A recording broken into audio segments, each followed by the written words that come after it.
Send me the shit. I'll do it. Welcome back, everybody, to Maniacal Music Musings, the show guaranteed to make me famous. Well, at least me. So make sure to like and subscribe. Our music taste doesn't suck, I promise you, especially after a few glasses of rosé. I'm your host, Jeremy. Here, after the dopamine sucked me dry and my childhood died, this is what I was left doing.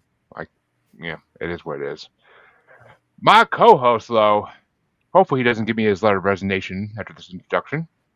He's secretly here undercover for the last emperor of the land of the sun. You all know his name. He told me luck is a fine thing, but you need to hear my confession. Which is basically when I found out that he's a superhero who's been around since the Civil War because he found no happiness in slavery. It's a pretty impressive thing. They should make a movie out of it. He likes to get physical in shallow graves. The return of the Mosh Lord himself, CJ, the motherfucking music god Plane. What's up, guys? I am here. I was amped up.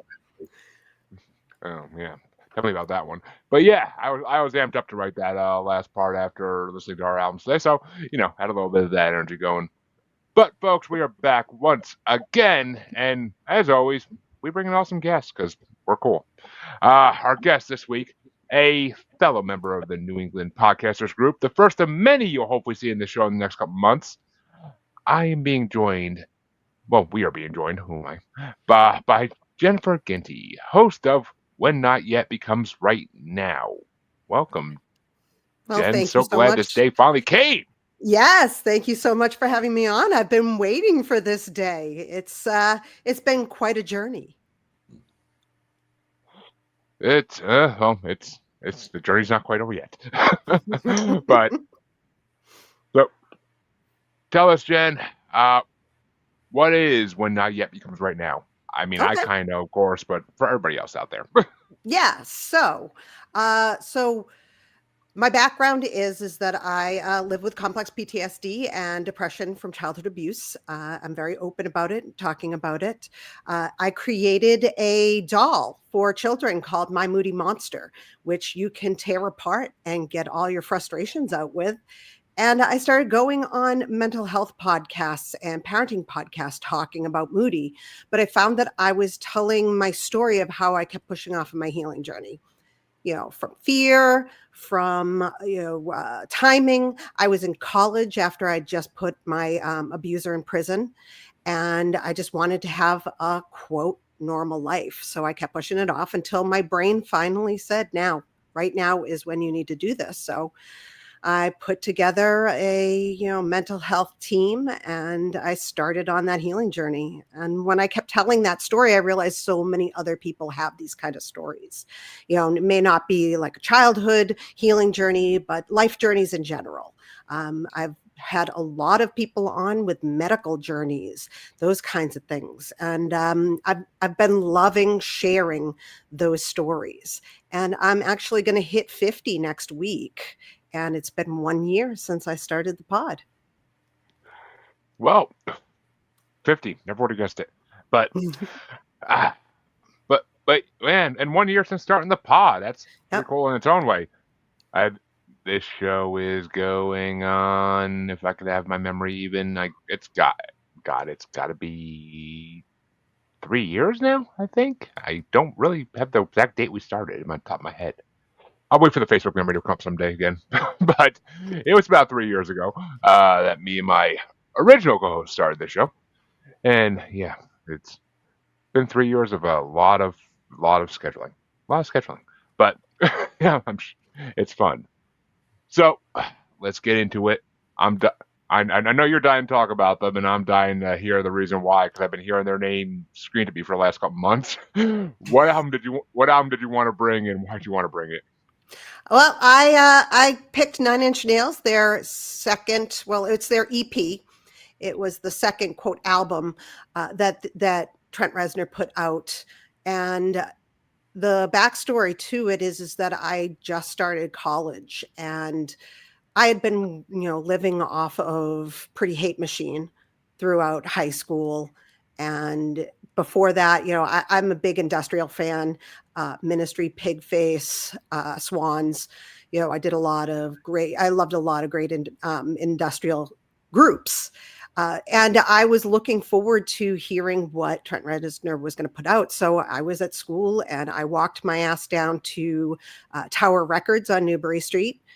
And I picked up that CD, put it in my disc, my disc man, and fell in love with the new sound that Trent Reznor had put out with it. Yeah. Well, actually, I know he's going to have more experience than me on this, so I'll let him go first. CJ, what did you think of Gen CD? Okay. I love Trent. I respect Trent. Adore Pretty Hate Machine. I like the songs on this record, but I absolutely hate the production of this record. It's so loud and abrasive. The song's just like, dun, dun, dun, dun, or like right from the beginning. There's no subtlety. It's so overpowering on the production side of it. It completely takes away from what are actually really good songs. Pretty Hate Machine has that sort of ebb and flow, and it's but this one is just and even I've always thought that, but even more so since I've started the music production and the bachelor's degree. When I hear these songs, I'm just like, ugh, like that. It's just, it rushes out at you like a train. And it's just like, dude, that's just unnecessarily aggressive on the production side. I get it. It's Trent. That's what Trent does. But, there's a lot of instances where Trent doesn't do this. And this is like this is sort of like the one thing Trent has that is just on the production side. Trent really needs to go back and kind of, remix this to a little less abrasive. Well, a little backstory on it is that the guys who owned Pretty Hate Machine and wanted a new album, they wanted another Pretty Hate Machine, and Trent was like, fuck you. Yeah. And was just like, he actually did this undercover. Like, he didn't let anyone hear it except for him and Flood. And and I think it was a lot of anger and pretty much the middle finger up at them, like, no, I'm not going to make you another, like, electronic, like, smooth move type of thing. Yeah, it reminds me a lot of one of the Skinny Puppy records, and I can't remember the name of it, but there's a Skinny Puppy record that is sort of the same way. It could come rushing out at you, like really, or I'm sorry, not Skinny Puppy, Screw is who I'm thinking of. Okay. Burning in Water, Drowning in Flame is the record I'm thinking of, and it's the same way. Like, it just bum rushes you out of the speaker. It's just really, really super bombastic, and it's just like, okay, dude, pull back on the abrasiveness just a hair. Let the songs have a little breathing room, other than just being this like cacophony of whatever they are. But I love Trent, I really do, and I love all the things Trent has not only done himself, but he's inspired in others. Jeremy knows, everybody who's listening to this knows, I'm a massive fan of Clayton, of Cell Dweller and Scandroid. And you can obviously see and hear the influence that Trent has had on Clayton's work with Circle of Dust and Scandroid and that. And you can hear it with Manson, and you can hear it with Pig, and with the stuff that Ogre has done, and all of these different people. So, please don't take this as me not liking Trent. I really do. No. This is just kind of a really loud, abrasive record to me. And it doesn't let the good songs really kind of breathe and be what they are. Because there's some good songs on this record after you sort of you know, crawl underneath the you know, avalanche of nasty production that he puts on this thing. So yeah, anyways, that's what I have for Broken. See, you had me all excited for a hot second, CJ. I thought the first artist you're going to name that he influenced was going to be the one I was thinking of, and then you're like, oh, and Jeremy knows I love this person. I'm like, fuck, it's not the person I'm thinking of, and I was like, god damn, how did he not put Manson first? And anyway, it just says Manson, like by and by, like it's not the greatest thing to come out of Trent Reznor. Like fucking Christ. I mean, but Manson's good and whatnot, but Manson had a whole army of stuff before Trent came along with the Spooky Kids. The Spooky Kids and all of that. Yeah. So, I mean, he had a whole huge following in Florida before Trent come along. Oh, he did, but he never would have got as big as he was and became the infamous person he was in the 90s without Trent's influence. I don't think. You know, and I disagree with that because Manson is one of them people, man, that he was controversial enough that he was going to do something. And if it wasn't Trent, it was going to be Tim Skold. It was going to be one of the guys from KMFDM. It was somebody in that genre was going to come along and see Manson and think the same thing Trent thought. Controversy sells, and we can milk this for the money that it is. So the thing I love about the whole thing with Manson, though, is that Manson could never keep up with Trent. Like if you watch the video of Gave Up, he is sweating bullets trying to keep up on the guitar with Trent. And I just, every time I see it, I laugh because I like Manson. I like his music. I mean, I don't love the guy, but the music, I always really enjoyed his stuff. Yeah, I mean, Trent's more of a pure musician. Manson kind of has always wanted to be like David Bowie. But he didn't have he didn't have the subtlety Bowie had, you know. Yeah. I mean, well, yeah, David Bowie's one of his biggest idols, for God's sake. But it's I don't know. And he did work with Tim Skold eventually, but Tim Skold wouldn't have came in until way too late. He would have fizzed out in Florida and eventually died off without Trent coming in. I think it would have been a phase for Florida. Maybe, but, and it's possible, but I don't know. I mean, yeah, Manson had the look. That's what sold was his look more than anything. He looked like the creepy kid that all the other creepy kids wanted to follow, literally.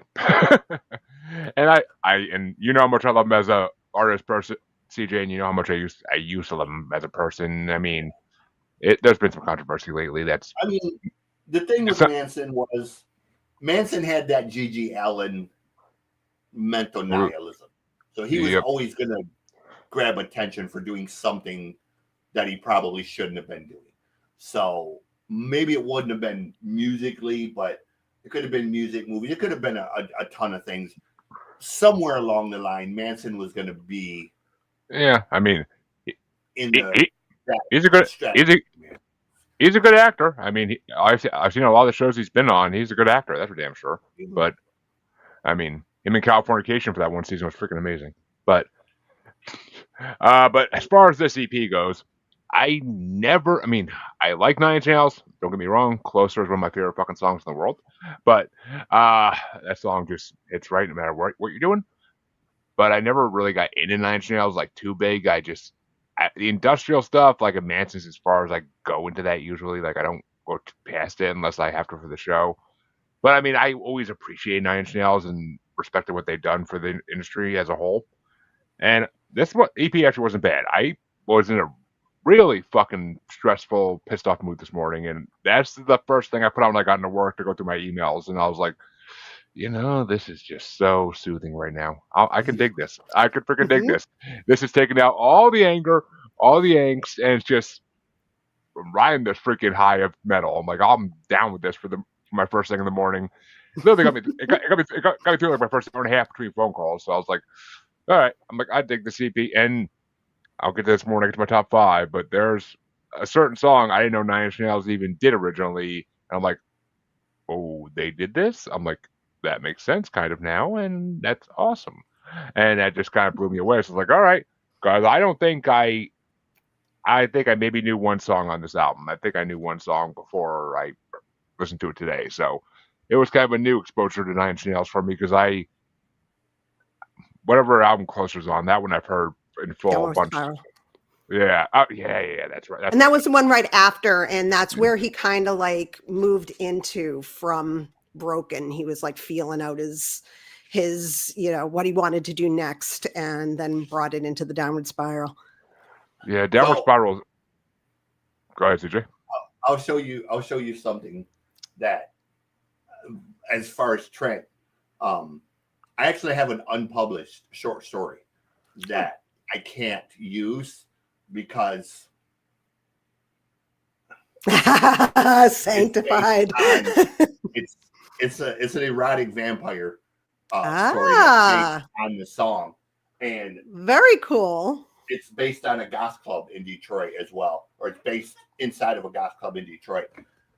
But because of the lyrical content being part of the story itself, basically the female, the antagonist, is a vampire, and her mental thoughts when she's doing this stuff to my main character, her brain, her thoughts are the song Sanctified. Nice. And it's basically, people have said, we'll just take it out of the story, and it's that sort of defeats the storyline because it's a central part of her thought process of in this final climax scene as she's going through the actions. Sanctified is literally like the music, it's the background, and it's her thoughts. And if you strip that away, then you kind of lose the aggressiveness of the scene. So it's literally an unpublished short story because going through the whole legal process of the copyright and all that, contacting Trent and having Trent approve it, and then the costs involved would be far greater than anything I would ever make off a 20 or 30 page short story. So so I do love Trent. Don't get me wrong. It's just Sanctified is my song. That's the song that it's just always had this spot in my heart, man. There's something about that song that I love.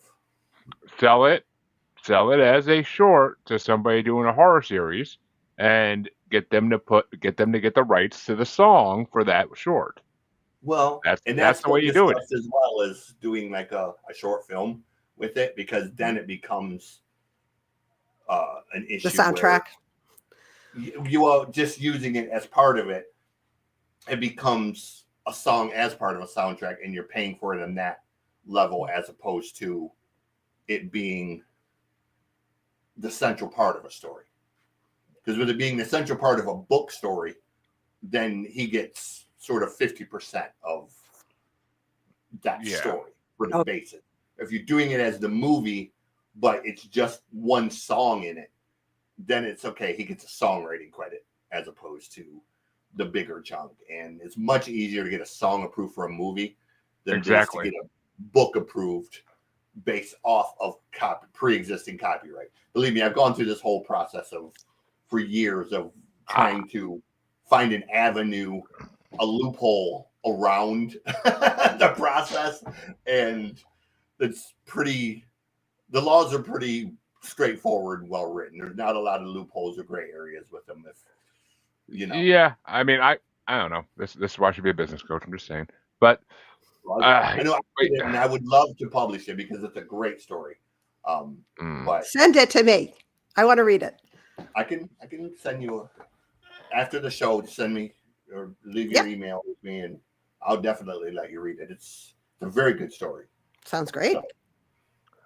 Well, I mean, and this EP definitely set my day today, and I enjoyed the hell out of it. I mean, it didn't even make me want to listen to other Nine Inch Nails stuff anymore, but I mean, it is heavy. I'm not. CJ's right about that. It is heavy, but there's certain times I need the heavy shit, so I can dig that. For like, if I was having a good morning, it might not have sat me as well. I might have been like, "Oh, this is rough." But I mean, today it just kind of was like I need this therapy. But here's the fun part as always.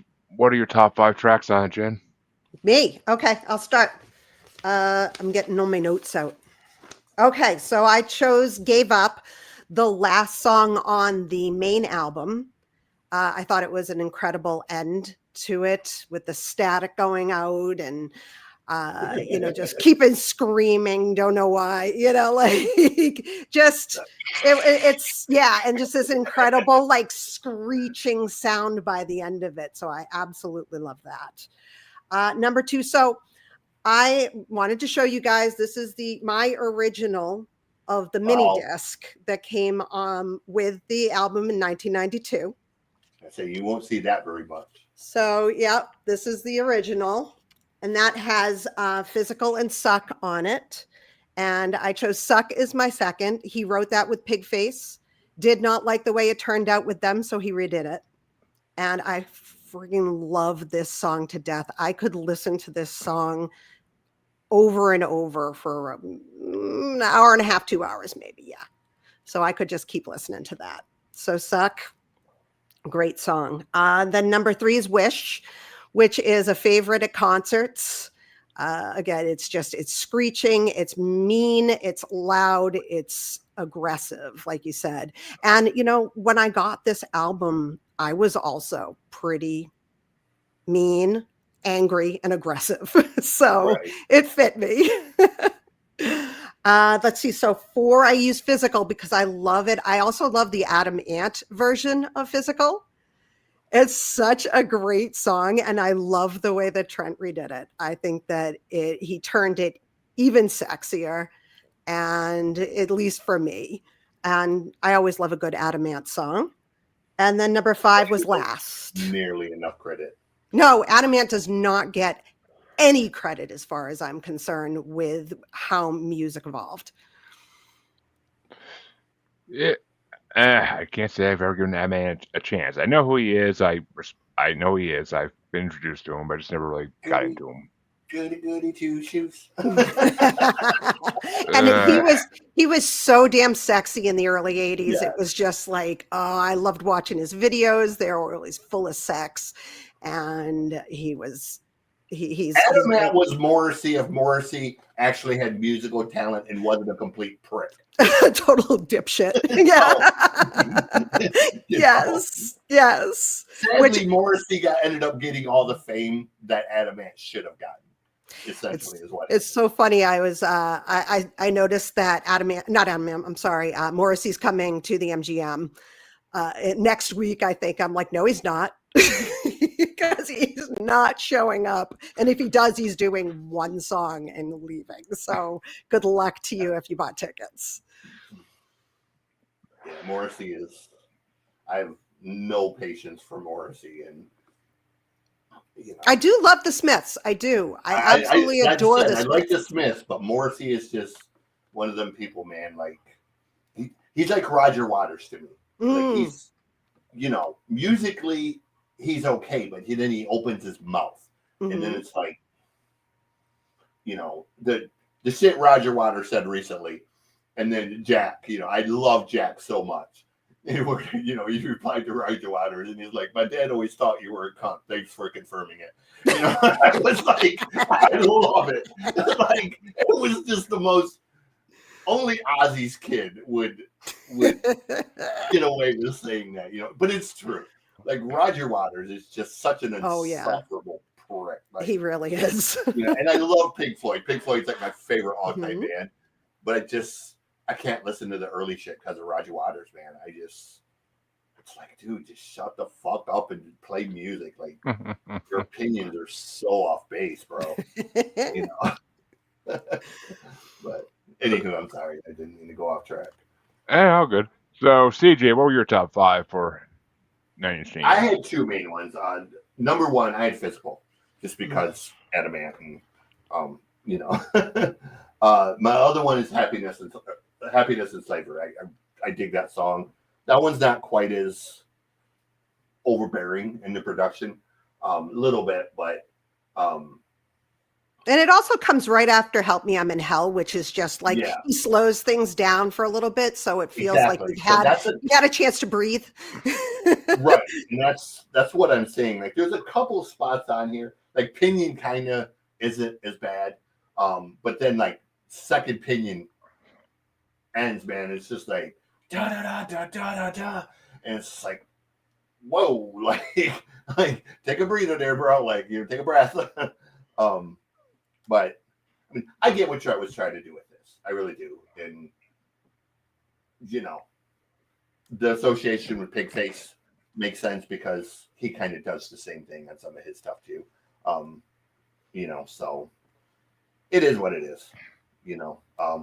I don't have to love every single thing. I can move along and listen to other stuff by him that I love. So, it will never diminish Exactly. the respect that I have for him. So, my top 5 on this. I mean, it's easy to get a top 5 off this because there was only like 5 real tracks on this album, so it's pretty easy. Happiness and Slavery is my number 5. That's a fun song. I feel like it's a little troublesome nowadays with that title, but it is what it is. It's a good song, and that's not what they're going for with it. I get that, so it is what it is. But I was really careful about how I wanted to use that in my intro. Just very careful about that.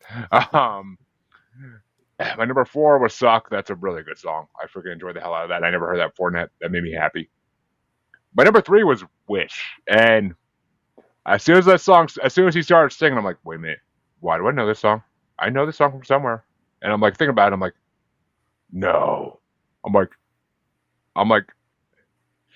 Satanic did a cover of this song on his Chapter 3 album. And I'm like, oh, that's where I know this song from. I didn't know it was a Nine Inch Nails song. I thought he just did it. I didn't freaking, who might know this shit?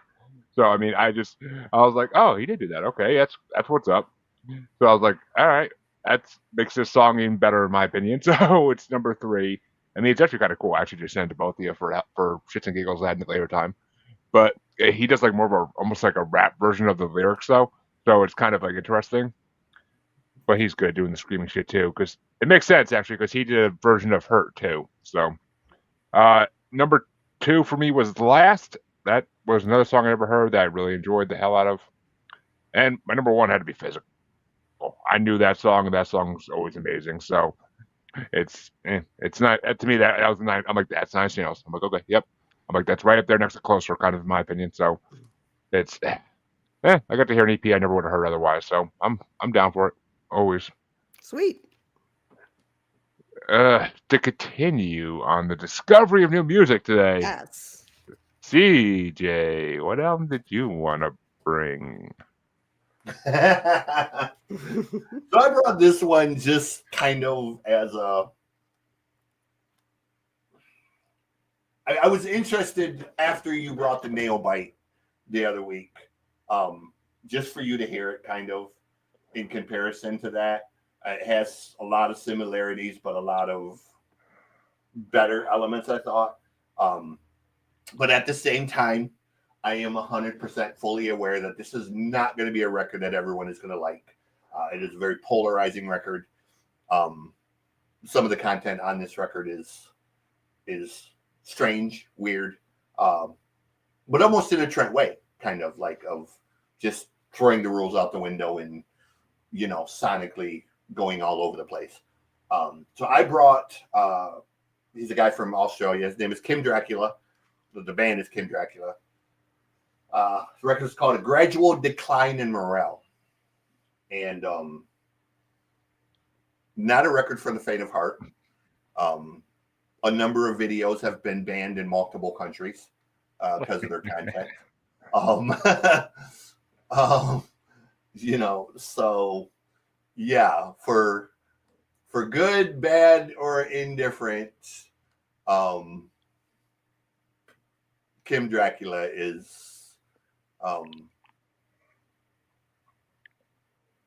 basically what I brought for you guys to sort of be irate by this week. Yeah, Yeah, his videos would make Cradle of Filth very proud. I just want to say that, but they definitely Would make what? Would make Cradle of Filth very proud. Because I'm honestly surprised that half their videos aren't banned in most countries. But Jen, what did you think of Kim Dracula? Well, okay, I have my notes here, and I wrote, I like a good concept album. A good concept album. This one was he really did throw the kitchen sink at you. Yeah, really. And the first thing I started, the very first song, let's see, was it My Confession? I think it felt very like it started out with Red Hot Chili Peppers, then moved to Korn, then went to like some other thing, like it was interesting. But it was all really, there was no transition. It was just like in your face, like, how can I really say it? There were so many riff changes and styles that happened so fast, and I wrote down, this guy really wants to be Jonathan. Oh my God, Korn. In which the 14th song is Jonathan Davis. In the 14th song, 70 Thorns, Jonathan Davis joins him. And I'm like, Jonathan Davis is also sounding extra Jonathan Davis in this as well. So yeah, it was interesting. The influences you can definitely see. Mr. Bungle, I could definitely feel that coming from it. That's one of his major influences. Is it? Yeah. So. And they're great. I absolutely love Faith No More, Mr. Bungle. They're he's actually a huge fan, not so much of Mr. Bungle, but Phantomos. Okay. Is who he's a huge fan of. So. Okay, yeah. So for overall, I enjoyed the second half more because it felt more consistent and more. What else did I say? More consistent. And more cohesive. Yeah. He kind of toned it down at around the 13th song, Rosé, and kept it more consistent. And I started to really enjoy the album after that. It was the first part of the album that I just felt like he was trying to put way too much in every single song that he could possibly get. What can I say about this, CJ? Oh my God. Give it to me. I've talked enough shit about yours. See, but that's the problem about this. That's the problem. Once again, you bring me something I never fucking heard. I never give a chance or heard of, and you fucking blow me away. You did with the fucking what was it? The Coop last week? Like freaking. Oh, the Coop, yeah, the Coop. Like, which this is reminiscent of the Coop, 100%. But the first song, I'm like, what the fuck's going on here? I'm like, this is like if Prince had a son, and he went and got all the band members from Dog Fashion Disco, and he said, you know what? Let's do a song with the Beastie Boys, and let's do a song with Hot Chili Peppers, and then let's do a song with this band. It's like they just basically are touring with different bands, and they're like, hey, let's do a fucking song with them today. I mean, really, really Dog Fashion Disco reminiscent. That's really what it hit me up. That's why when Jen said Mr. Bungle, I was like, that makes sense. He's a huge fan of Ghostmane as well. So you'll hear a lot of like Ghostmane when he does the rapping parts and all of that. And there's a lot of Ghostmane influence. There's another band I fucking heard in there too. I was like, what the hell? But I immediately started thinking of Prince in the first song. Like I immediately started thinking of Prince. I'm like, this is very Prince-like music almost. Like the way he jumps around. The My Confession one where he's saying "work it, yeah." bitch." I was like Britney Spears. What? no, that one, dude, is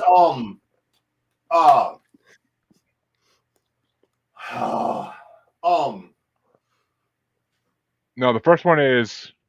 The song where he's like "work it, bitch." That is through and through. That is Oh God damn it! The band that Jimmy Urine fronts. Oh fuck! I know this. I can't think of it. Don't need no water. Let the motherfucker burn. That one. You and me, baby, ain't nothing but mammals. It's Oh, basically what that. Bloodhound Gang. Bloodhound Yeah, Gang. that's basically what he's doing in that song. When he's doing that with that beat, he's doing like a Bloodhound Gang type of. Yeah, thing. the Bad Touch. Yeah, I love Yeah. that. I love that freaking album.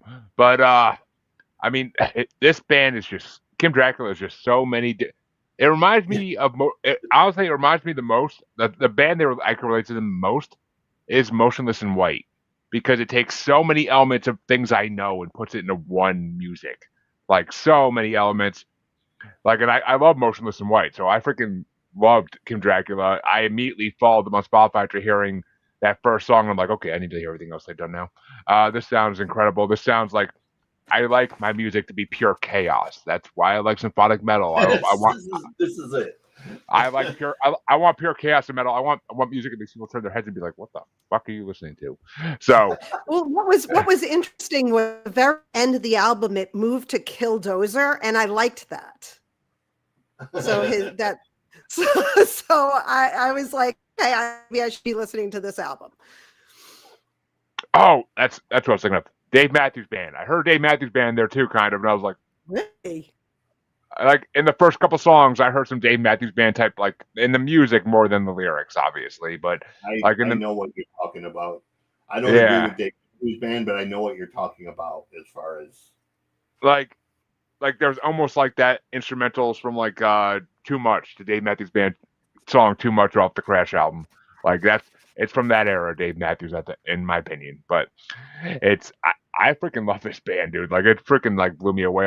I was telling my friend at work who's like into a lot of he loves Nine Inch Nails. He was actually at the same concert you went to the other night, Jen, and he's been wearing his freaking sweatshirt since he got back from it. But I've been wearing mine too. But I'm like, dude, have you ever listened to Kim Dracula? He's like, I've heard him. I don't like him, but he doesn't like anything freaking different. He's stuck in the '90s and we'll never move on.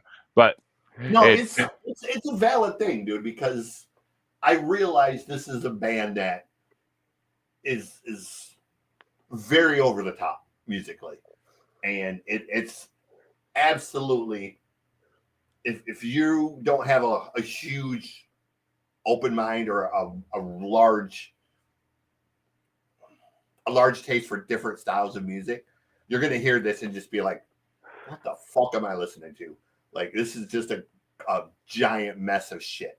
But at the same time, if you are open-minded about music and you do listen to multiple genres, you can pick things out of where, like the Mr. Bungle stuff, the Mike Patton influence, the Korn influence, the Ghostman influence, the different things of all things that he sort of listened to growing up, and he sort of melded it all together into this. I'm happy you didn't pick your album first, because honestly, I probably would have brought Motionless in White if you did, because if I heard a sample of your music, I would have been like, yep, Motionless in White. Bring it on. Third album we're bringing on the show of them. And I didn't bring any of them. That's the funny part. But too, so we already brought on the best album though, so that kind of sucks. But he needs to put out a new album. It's been like 3 years now. He hasn't put out an album, and I'm like, dude, you just did your best album ever. You need to come forward with something even greater. Like, come on, give me it. There's nothing. I want to hear him try to beat Spring the End of the World, because I don't think he can do it. But well, CJ, your album. What are your top 5 for Kim Dracula? Which he is a guy, right? Kim Dracula, because I mean, I saw pictures of the videos, and I'm like, what am I looking at? I'm like, I don't like to assume genders, but what am I looking at? No, he has sort of a Danny Filth type of look when he performs with the face paint and all that. Oh, I love that. Don't get me wrong. And he's definitely a guy. I think his real name is Marvin. Really? That's great. He has like a what the hell is his name? It's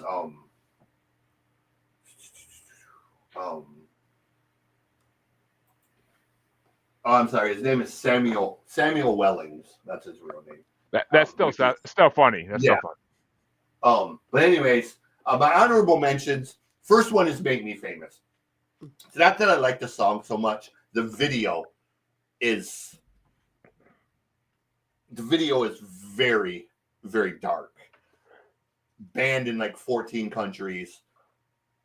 The ending of the video is just horrific, man. Like you know, there's that trope of you never show violence against a child in its graphic form. And he basically threw that out the window from the jump in this video. So while I understand the message of the song of violence in schools and school shootings and blah, blah, blah, I also completely understand why this is banned in multiple countries, because he like went way out in the left field on this video. You know, I mean, it is not for the faint of heart on the video side of it. There's a reason a lot of my favorite artists don't make videos. Just saying. Yeah. The other one is my other honorable mention is Kitty Kitty, because it wouldn't just that reminds me. It reminds me of Lords of Acid. Like it has this Lords of Acid type of tongue-in-cheek lyrical thing, and you know the way he's singing it in this sort of jazz swing. I was thinking like my life with the Coco Cult. Like, that too. But the way he's sort of singing it in this sort of jazz swing style, while the background music is like almost like System of a Down, is just like okay. the contrast in those two things is great. Well, yeah, actually, I didn't have that on my list, but that song kind of did remind me of like Gore's "Have You Seen Me." Number 5 for me, what do I got? Number 5, Land of the Sun. It was the first one because it's very much a Mr. Bungle, Phantomos style. I heard. What do you call it? Faith No More. I heard Faith No More in that song. Again, it's Mr. Bungle, Phantomos. They're all Mike Patton. So, yes, you heard exactly right. Number 4 is the 4th song. Luck is a Fine Thing. Give it a chance. That song is like Korn meets jazz swing meets early My Chemical Romance meets Broadway. You know, it has all these style changes, and then at the end when he brings in this big, almost like Michael Crawford type of phantom voice where he's singing, you're just kind of like, okay, where the fuck did that come from? Number 3, the cover of Iris. Such an unconventional choice for a band like this. That blew me away when I heard that come on. I didn't recognize the song name. And I heard the song. I'm like, no fucking way. Yeah. And he stayed fairly close to the original. I mean, not as melodic of a singer as Johnny is, but whatever. Number 2 is Undercover, because again, it has all these multiple time signatures and changes, and you know, again, another band I adore. I've talked about him, is Maximum the Hormone, and he has a very Maximum the Hormone approach to music. Well, my favorite one, and it's been my favorite one from the first time I listened to this record, is 70 Thorns, because it opens up. It's a King Diamond song, you know, with that, and then it drops into the Korn thing. You know, Jonathan's on it, and then it takes like 314 signature jumps musically. Hold on, my computer's acting stupid.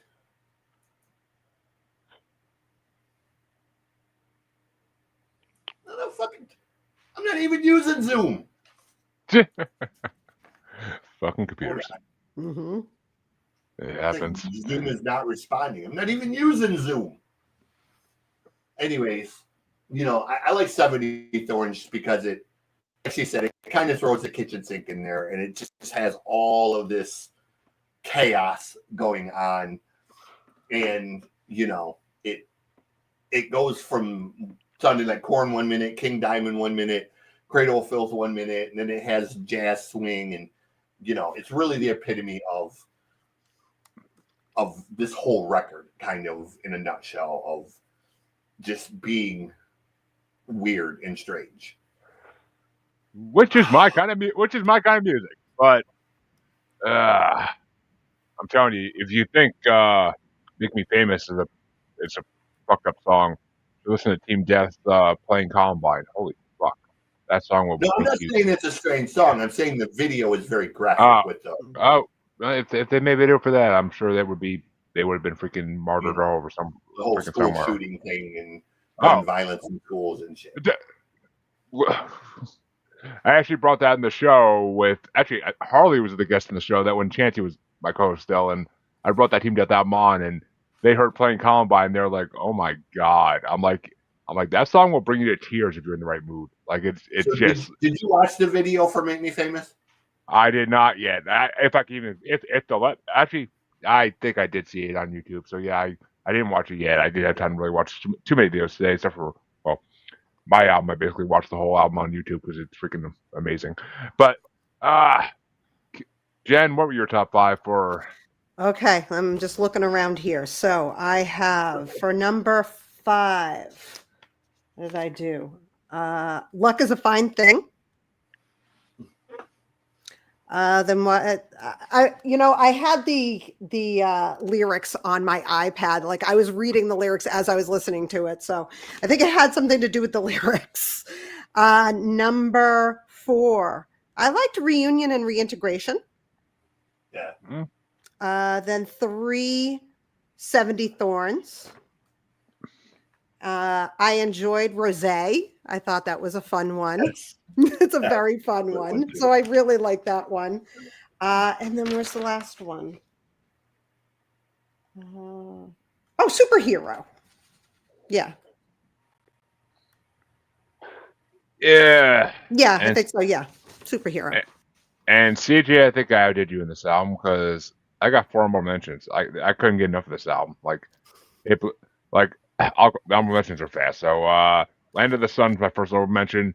That definitely had a freaking Faith No More. What the fuck's the name of that song? It's from the same album as Epic. What the hell is the name of that song? Oh my god.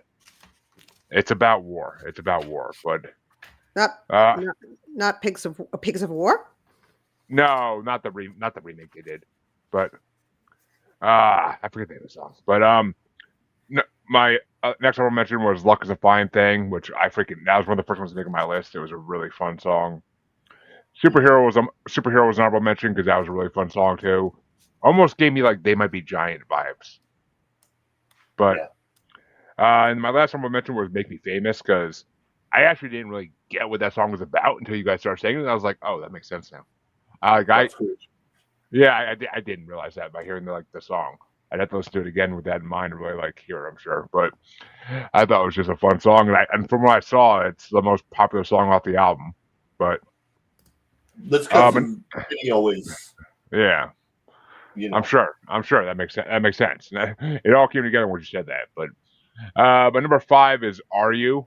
because that song's weird, and I'm like, who is he supposed to be talking about? Like the way it just keeps saying "Are you a pedophile?" I'm like, are you talking about my daughter's biological father? What? But my number 4 was 70 Thorns. It's Jonathan fucking Davis.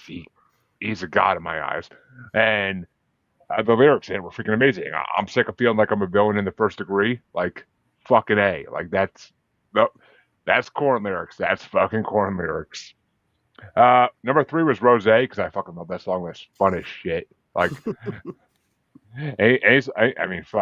That's as good as a Maelstrom drinking songs, for God's sakes. But number 2 was My Confession because I literally said when I heard the song, I was like, it sounds like if Prince's brother stole beats from Hey Arnold. From Hey Arnold? Like the freaking music Arnold would put on his room when he went to his like cool ass room. He'd put on like the music on the stereo. That's what it sounded like. It sounded like that jazzy ass shit that he would play always. And my number one was Undercover because total dog fashion disco adultery vibes, and the heavy guitar to saxophone transition was fucking amazing. So like it reminded me of of the Private Eye song on Adultery. Like that's what it really reminded me of. It's the Private Eye song. All it was missing was like the smooth talking parts of it. But I fucking loved Undercover. Like that song blew me away. But yeah, this fucking I knew you told me I was gonna like Kim Dracula, and once again you're right. Like it's fucking. It, I didn't know if you would like it so much. Is when you brought Nailbite, like they had a lot of the same elements, the same mindset. It just wasn't executed as well. Yeah. And he relied way too heavily on like his pig squeals as opposed to using I should have brought their first. I only went with it because of the year, but I should have brought their. Actually, no, I went with it because there was a newest release, but I should have went with their first album. Their first album's a little bit different, but I'm just saying, like eventually, as far as Nailbite goes, I could see them landing here, like going in this direction. You know, they've got the talent for it. They just need that. Like I said in that show, they need the producer or the guy to. They need somebody to steer the ship a little more. If they wind up with like Kim Dracula with their sitar involved, I'll be happy as shit. So I'll be a pig wallowing in mud. But all right, well, fuck. I guess it's that time of the night that I look forward to every episode. My album. And let's see. I didn't know what I wanted to bring for 9 Inch Nails. I mean, Manson crossed my mind fucking immediately, but I'm like, no, that's too predictable. I don't like to be predictable. I'm like, and I looked in the year the album came out. I'm like, shit, everything that came out this year that I'd want to bring, I already fucking brought, and there's not really anything there that's like tempting me at this point. I'm like, all right, let's look through artists I want to bring on the show, but I haven't had a chance to yet, and I think they'll kind of. And I'm like, yeah, you know. I'm like, the things I've talked with Jen about before, movie wise. I'm like, you know, I think she actually would like this band and some of the messages they sing about certain movie franchises. So I'm like, you know what? I fell in love with this band when my friend at work showed me one of their videos, and I started digging everything they put out at that point. And basically, it was all the singles for this first album they've done. And they're a weird freaking band because no one knows who they are yet to this day. They just are. All their videos are animation. It's kind of like Gorillaz, where I mean, except like Gorillaz, nobody knows who these freaking people are, and well, except the one guy who's guested on their album. But they're freaking incredible, and their songs are all about like 90s, 2000s kids and like what they had to grow up with and what they're like today because of the way they grew up. So I'm bringing Lost Souls Lore album because it's just phenomenally funny and well done. And it's got great music. I love the singer. I love the guitarist and bass player, drums. Every part of it is fucking phenomenal. I can't get over how good this band is. I can't wait to see what else they do. I mean, they just released their first album this year. So, I mean, they're not going to be putting on their album probably at least for a year or two. But still, it's so freaking good, and I couldn't get enough of it. I'm like, I gotta bring it on. I'm like, I've been saying I was gonna bring it on for months now, and I'm like, I finally have a chance to bring it on. I think it'll be appreciated. I'm doing it. So, Jen, if you have to break my heart, break my heart. But what'd you think of Lost Souls? No, I don't think I'm going to break your heart. No, I'm not a metalcore girl, but I have the same sentiments. I looked at their backstory. They grew up in the same neighborhood in foster care together. So I thought that was, really interesting. And yeah, they are those kids that we are. Right. I absolutely adore that they kept talking about Luke Skywalker. And I knew like Magic the Gathering. I'm like, this is totally okay. I know what this is. They probably did D&D at some point too. But no, overall, for someone who doesn't listen to metalcore, it was really interesting to me and a lot of fun. And plus, their videos are freaking amazing because like in the one video, the popcorn machine starts going off, so they start like matching the popcorn machine on the instruments, and it's freaking perfect. Like it's hilarious. They're freaking it's entertaining. They do little shorts too, I think, where like it's like just them fucking around, and it's almost like gonna become like a mini pop culture thing where like people are gonna follow them eventually. They got to get out there, and that's why I want to bring them on the show because like I want to be able to tag them on YouTube and shit and be like, yep, we talked about them, and people. I've had artists reach out to me and be like, thank you for having our album on your show. Dogfish and Disco, every time they hear that I have an album of theirs on our show, they fucking give me like a thumbs up and a thank you on Instagram. So Sweet. I love hearing when artists actually get back to us. It's always fucking awesome. Yeah, and I definitely like the Gorillaz style like videos. Those are really fun. I love looking at all. I think I don't remember which song was it. Mosh Lord. The posters they had behind them, which was like Magic the Gathering, My Chemical Romance. Yeah, it was fun. I enjoyed it. Like I said, I don't listen to metalcore, so it was a good. It's not typically my genre either by any means, but it kind of blew me away. Like this, I'll get to it when I get to my songs, but it blew me away. My number ones what got me into them, and my coworker knew immediately I would fucking die loving them with that fucking song. But CJ, what did you think of Lost Souls? My biggest critic ever. That'll probably be the one to break your heart. Every week. I wrote, production is good. Lyrics are great, but they're overpowered by mundane vocals with too much reverb.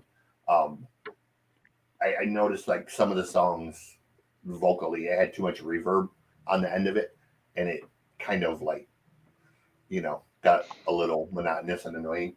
But overall, for it being metalcore, not terrible, because metalcore is sort of the one subgenre of metal that I don't like or care for. I can deal with black metal, death metal, even weird shit. But metalcore just kind of is like, metalcore and gent are both just like, when you start screaming the way metalcore singers do, or when you start doing the like the fucking jet guys do, like Animal as leaders, for example, just fucking annoy the piss out of me because I'm like, I don't get them at all. We went to see Dream Theater a while back, and they were one of the opening bands for Dream Theater, and everybody was like, oh, they're so great, and I'm just sitting there like, get the fuck off the stage, dude. You guys suck.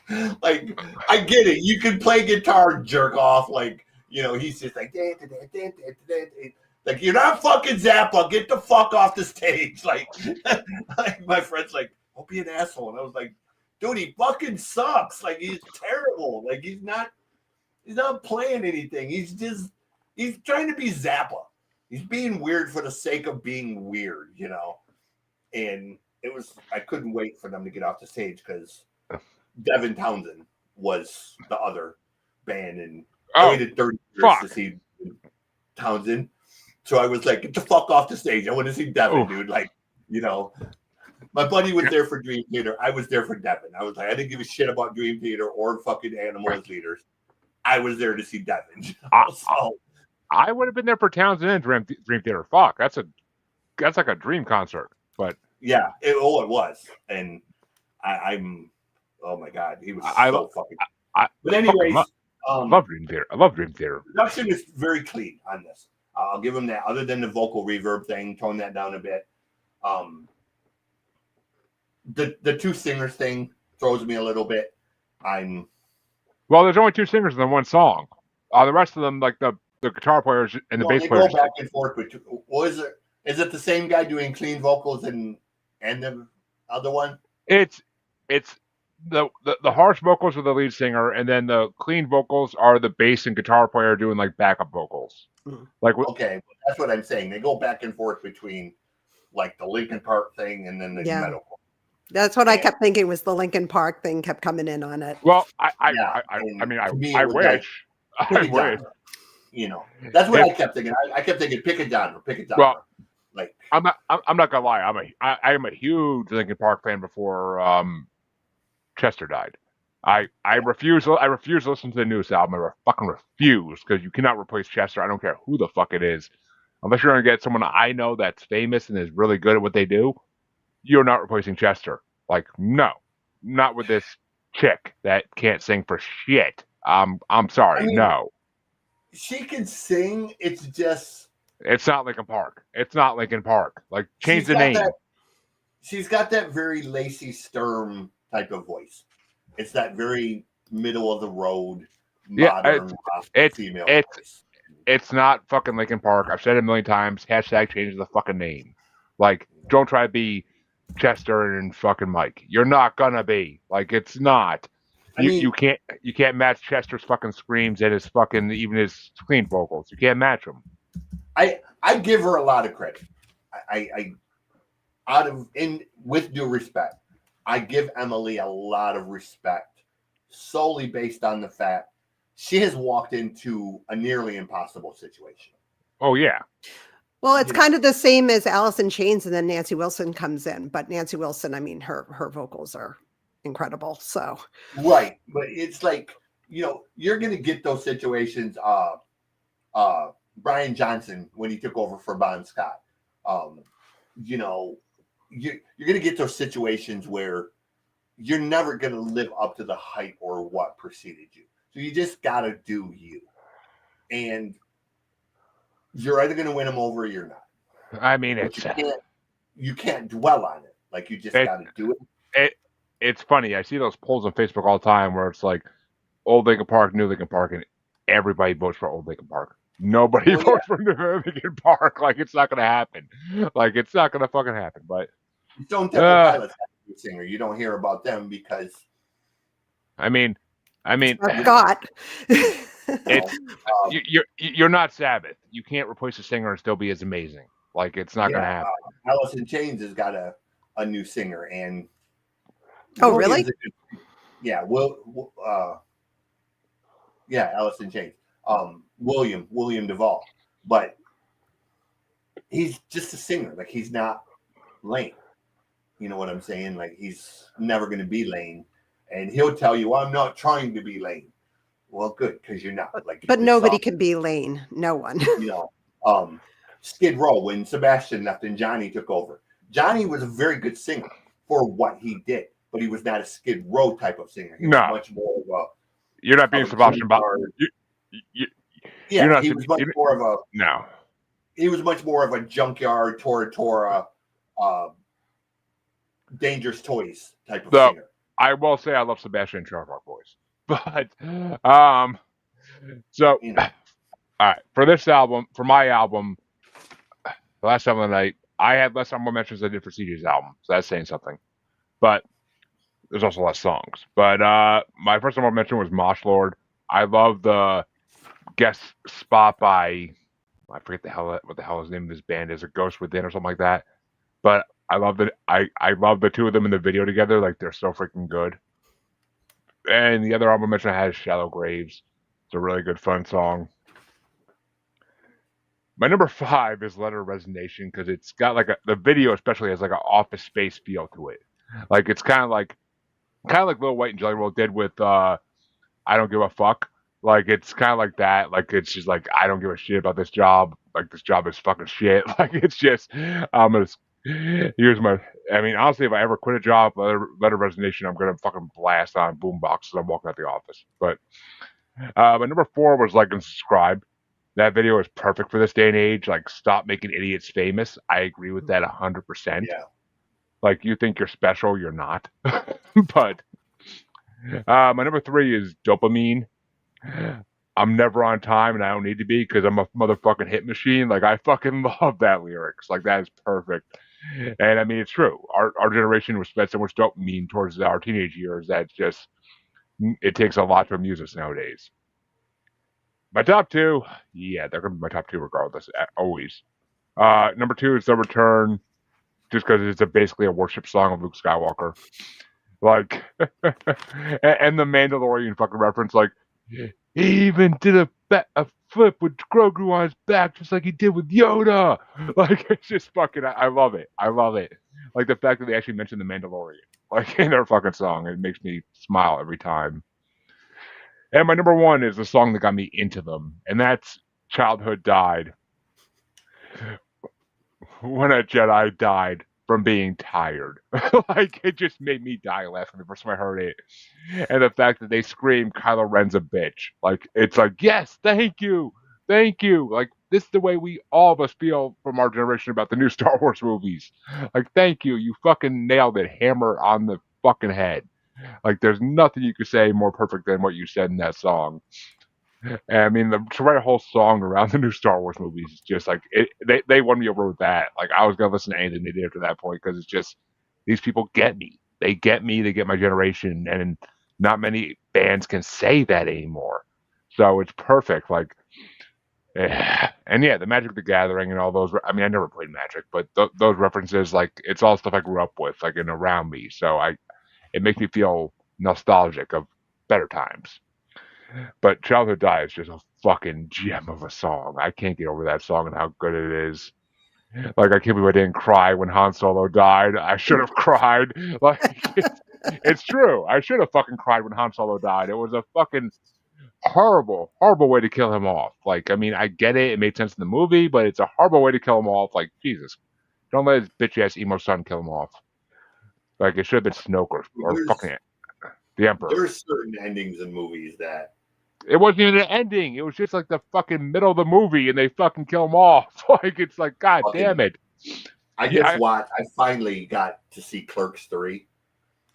I haven't seen it yet. Don't ruin it. No spoilers. Okay. Because okay. I'll shut up then, because I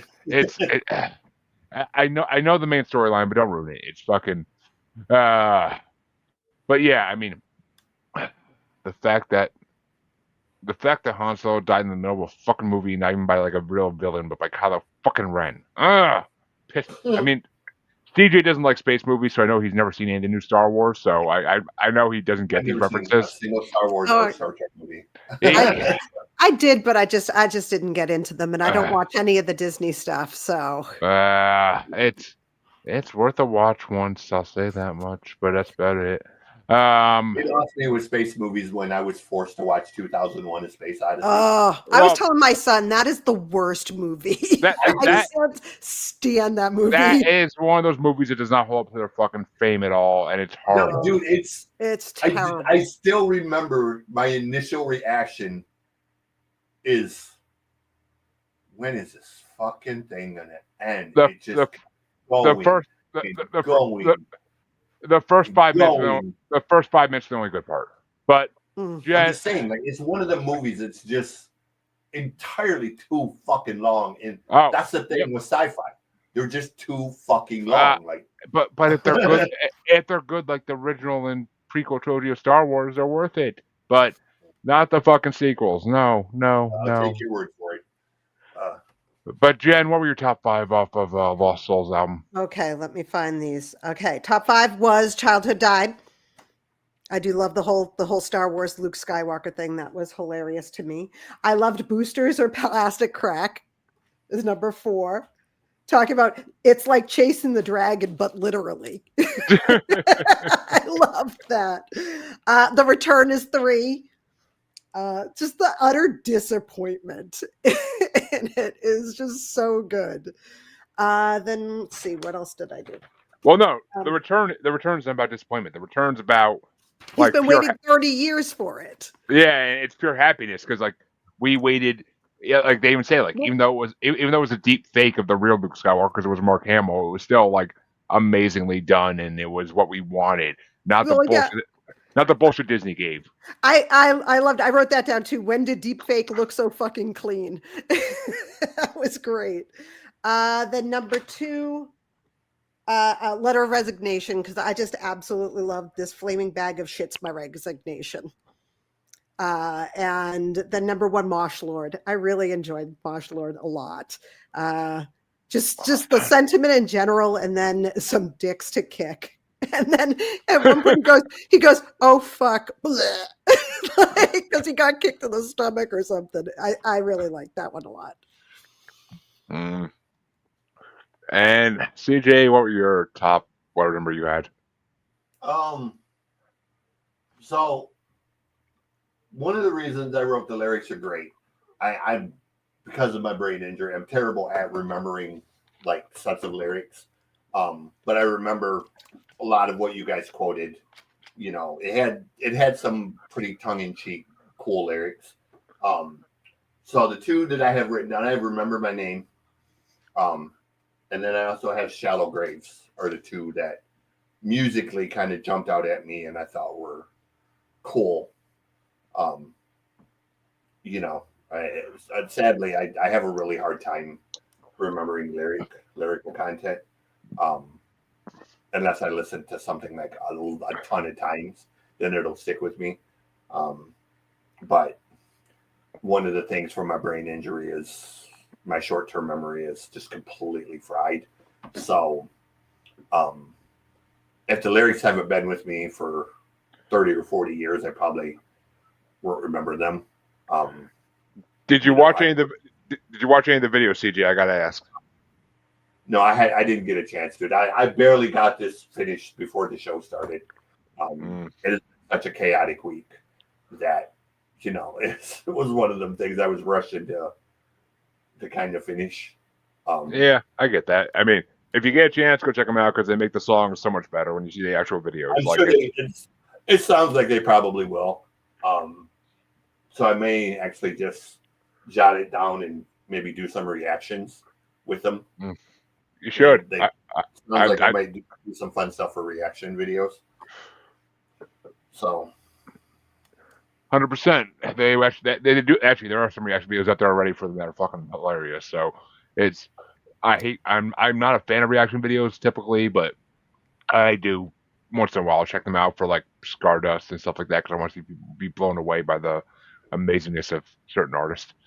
But which, Jen, if you ever checked out Stardust, me and CJ both recommend Stardust. But Stardust, okay.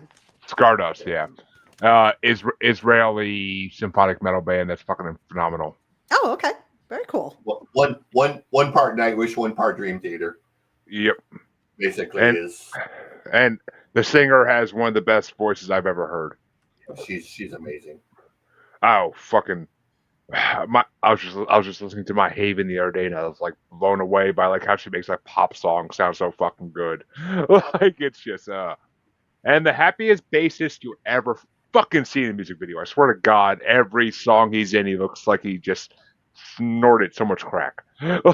Dude, so I don't know if you've ever been to Prague Power.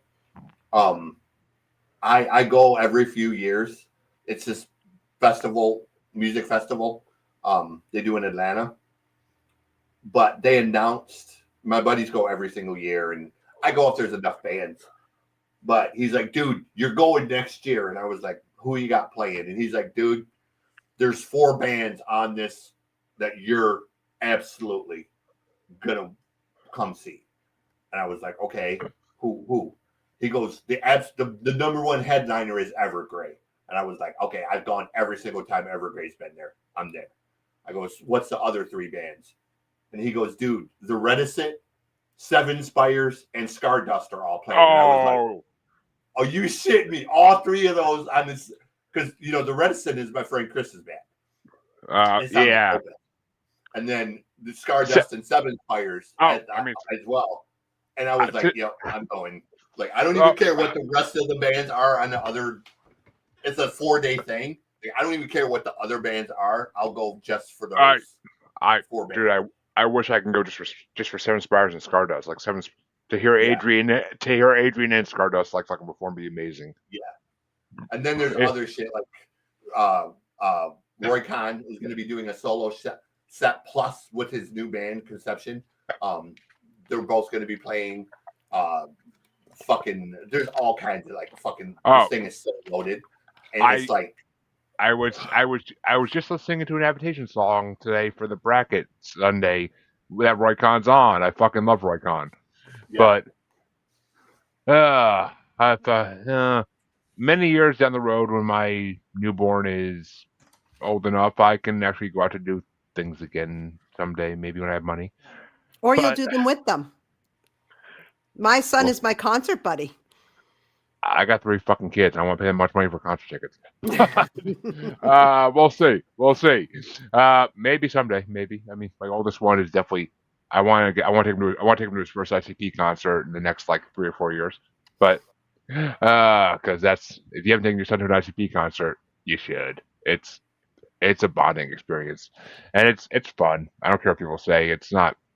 It's not dangerous. There's no crudeness. It's just family fun.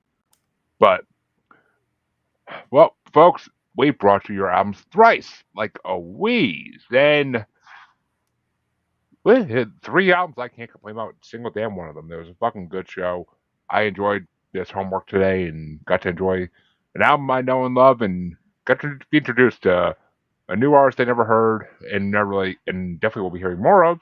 And man, Nine Inch Nails is thrown in there, and I never mind hearing them. It's never a bad experience hearing Nine Inch Nails. Just not something I gravitate towards.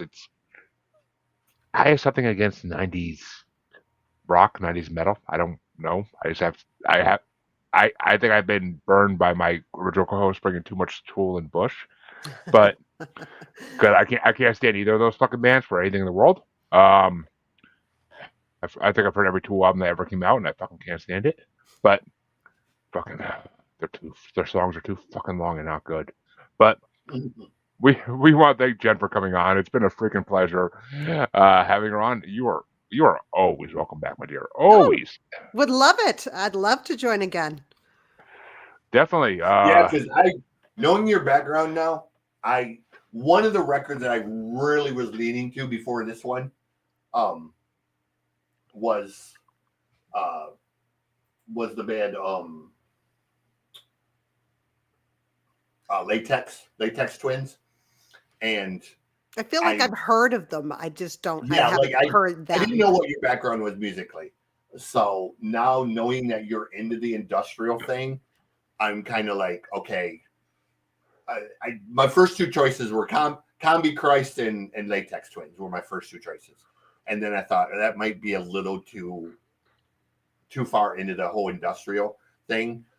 If you're not a fan of that style of music, it's a bit abrasive. So I thought I'll go more towards here.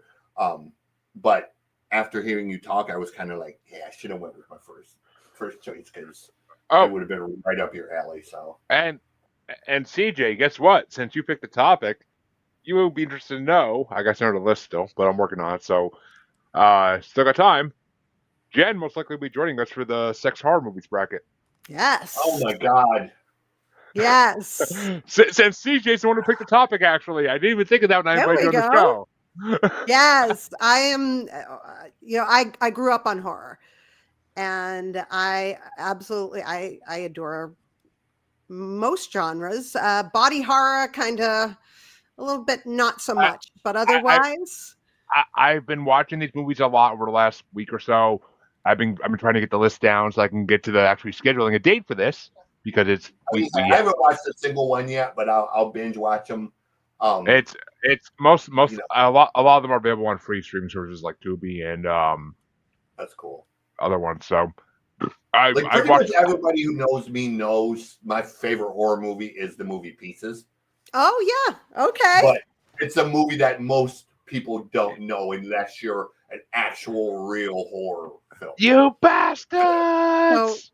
So my brother he's the one who really got me into horror, and he's written books. He's got his own thing going on, but he got me into all of the different genres when I was younger. I was watching them when I was like 8. Yeah, exactly. Watching movies that we had no business watching. Yes, exactly. Well, I will tell you, I have started this sex horror bracket movie list finally. I'm like 3 or 4 movies actually like 5 or 6 movies in at this point. A couple disappointments that were horrible, and a couple amazing movies that I fucking can't wait to talk about. But I have the list ready to go. I have to fucking send it to you. I have it ready to go on my Microsoft Teams. I just got to copy and paste it, and I haven't done that yet because life is busy. But shoot that over to you as soon as possible. And as soon as usually when I get halfway or so through the list, that's when I start setting a date because I want to make sure I'm gonna have time to finish it. But and my TV has Miss Rachel on pretty much 24 hours a day, so I I don't get time to watch anything. But now that school's back in session, I'm up at 5:30. If the wife and baby sleep in, I put on my horror movies. So because nothing better at 5:30 in the morning than a fucking sex horror movie. Ooh. But I don't know if I'd want to wake up to that, but I mean, okay, and that's the thing. I was kind of disappointed that I Spit on Your Grave wasn't on your list. no, it's not. Trust me, this is a multi-part bracket. I forget how many parts it is. Oh, okay. It's in the first. I guarantee that's in the first. I guarantee that's in the last fucking part of it because that's the highest ranked movies. So I guarantee it's in the top 8 in the final part. But there are some good ones in this one. I've already found some ones I consider 4 or 5 star movies. I'm sure there probably are. I love a schlocky movie. Like I'm a massive Lloyd Kaufman geek. Well, that's the thing. There actually is some movies in this that I was expecting all cheesy horror movies with just a lot of nudity. That's not what these are. Some of these are actually good movies with storylines that actually make sense. And I'm like, you have my attention now. I'm like, I was thinking this bracket was going to be a joke. And I'm like, it's not. You have my attention. These are some fucking... what the fuck was that one I watched? And there's little to no nudity in some of these movies. I mean, it's some of the lower ranked ones, but I mean, that's why. But it's just, there's little to no nudity in some of these movies. I'm like, all right. I'm like, you still have my attention because these are good horror movies. So fuck it. I'm like, I will debate these to the end of the day. To it then. Yeah, I just had the major thing online. I got banned from a Reddit thing because I had this argument with this idiot about, he was railing on about the new Toxic Avenger being played by Peter Dinklage, and that's sacrilegious and bullshit and blah blah blah. And I was like, obviously, you know zero about Lloyd Kaufman or the Toxic Avenger. Mm-hmm. And he's like, what do you say that? I was like, because if you know anything about the Toxic Avenger, the original storyline for the Toxic Avenger, he literally was a fucking dwarf. Like they're finally doing it correctly. They didn't do it correctly to any of the original ones because they wouldn't allow them to do it that way. Lloyd literally fought to have a midget, but they thought it was going to be offensive if you had a midget do it. Blah blah blah blah, or a little person. Sorry if I offended anyone, but that was the whole thing.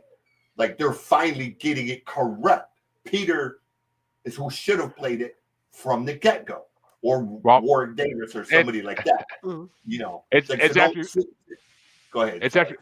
It's actually funny because the guy who made those movies, who was the producer, he was on Comic Book Men years ago. And Comic Book Men was on TV, and that was one of the funniest. That was one of the funniest fucking episodes of Comic Book Men when he was. I've interviewed Lloyd. Lloyd is he literally what's most awesome people. What's the name of his company again? Trauma. Trauma. Yeah, okay, I thought so. Yeah, because he literally came onto the set of Comic Book Men with multiple women in bikinis, like behind him doing a conga line, like chanting Chroma. Like it was fucking classic. But I just remember seeing them on the video as they came on. I think it said Trauma Video on it. I could just picture it from the beginning. But Lloyd is a character. And I'm such a Trauma fan. People don't know it, but a lot of my music reactions, a lot of my podcast stuff has Easter eggs to Lloyd in them, and the colors and the things I say, and people don't even pick up on it because they're not that big of fans. Yeah, but Lloyd, when I interviewed Lloyd, I told him that, and then he went back and he emailed me back like a week later, and he's like, dude, I would have totally missed that if you wouldn't have pointed out what you said. And he's like, I see what you did here and here and here. And he's like, I love that. And I was like, I love a terrible movie. Like, I just, I love a schlocky, shitty movie that had no business being made, but there it is, Well, if people love a shitty horror movie, then you'll love our brackets. But right. we watch plenty of them. Trust me, I have plenty of 1 stars I've watched and had to sit through.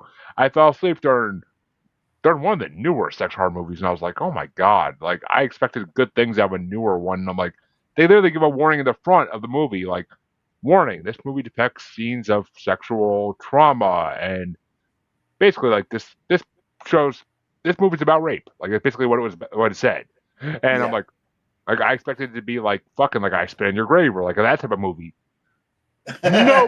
Nope, nowhere fucking near that. I'm like, I still wow. remember seeing that movie for the first time, and I'm like, not I'm like, realizing. Yeah, I think I saw that one a little too young. Right. I'm like, going into it, no idea what it was I'm, about, and then you're halfway through it, and I'm like, why give that warning if you're not going to actually show any scenes that actually depict anything, or what? I mean, just because the idea is there, and I mean, yeah, this woman gets her revenge. Like, fuck, it's a good revenge movie, but it's nah. I mean, it's all it is. It's a good revenge movie. I mean, if you want to see a woman chop a guy's leg off, it's a good movie. But other than that, like they don't.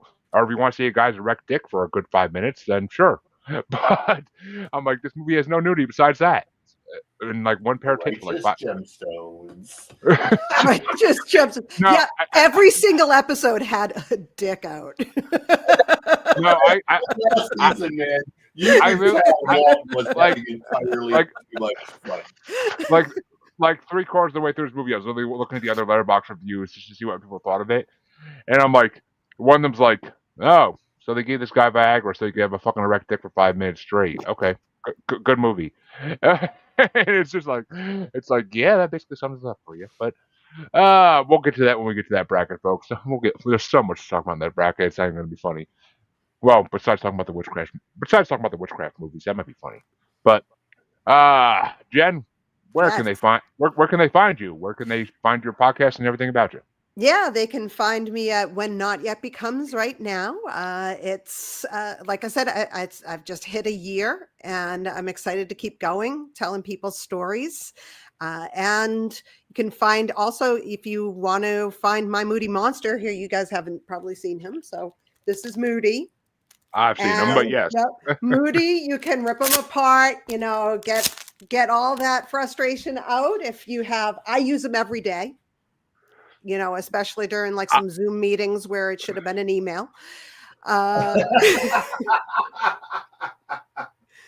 But yeah, no, I mean, the kids are loving him, and I love sharing him with the world. Didn't he just get introduced in something special, I believe? Yes. So the toy book is an industry book. And for the fall preview, they put Moody in. I just got MESH accreditation, which is for mental health for kids.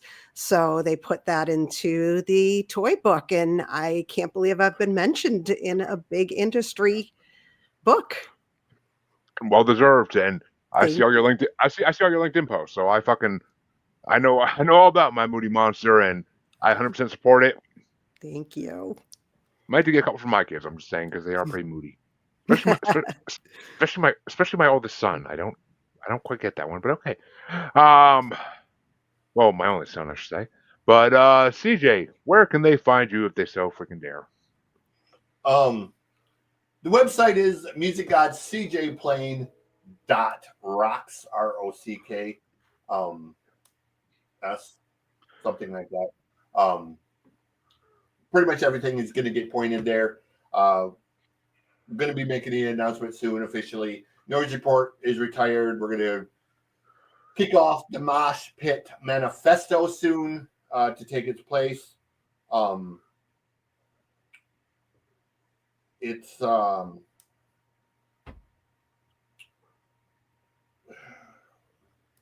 lost my fucking train of thought.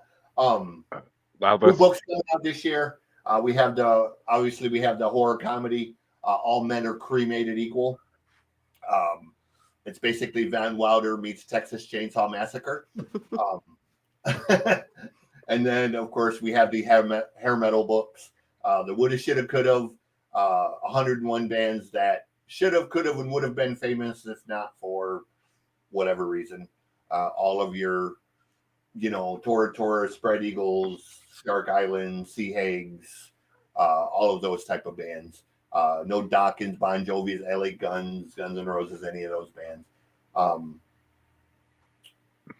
that's pretty much where. And for those of you that are interested, my buddy is on TikTok. He has a great Gen X shirt that everybody needs. I love that shirt. I just recently saw it and I need that. Yes, I need like T-shirt. 314 of those for Yes. every day of the week. In different colors. Yes, Yep. it's just, it's That's your just, buddy's design? It's one of his designs. He creates. That's incredible. He has his normal stuff. He does QR codes, and you can like scan the QR code, and it's everything from a middle finger to the Trump dance to a Rick roll. There's all kinds of different ones, so you never know. I have a ton of them that I wear, and I always get a kick out of people that will walk up and scan the code on my shirt and then be like, "Oh, mother," because it'll be like the Rick roll one or the Trump thing or just whatever, like just something normally to piss someone off or whatever, just to be Gen X, basically. My buddy, he has a t-shirt company, and all of his t-shirts are basically designs that are inappropriate in some kind of way. Always good. My kind of guy. Kind of guy. Yeah, they're Gen X t-shirts, basically, is what they are. They're, like you said, that could have been an I think he actually has a t-shirt that says that could have been an email. So that's why I laughed so hard when you said that, because been there, done that.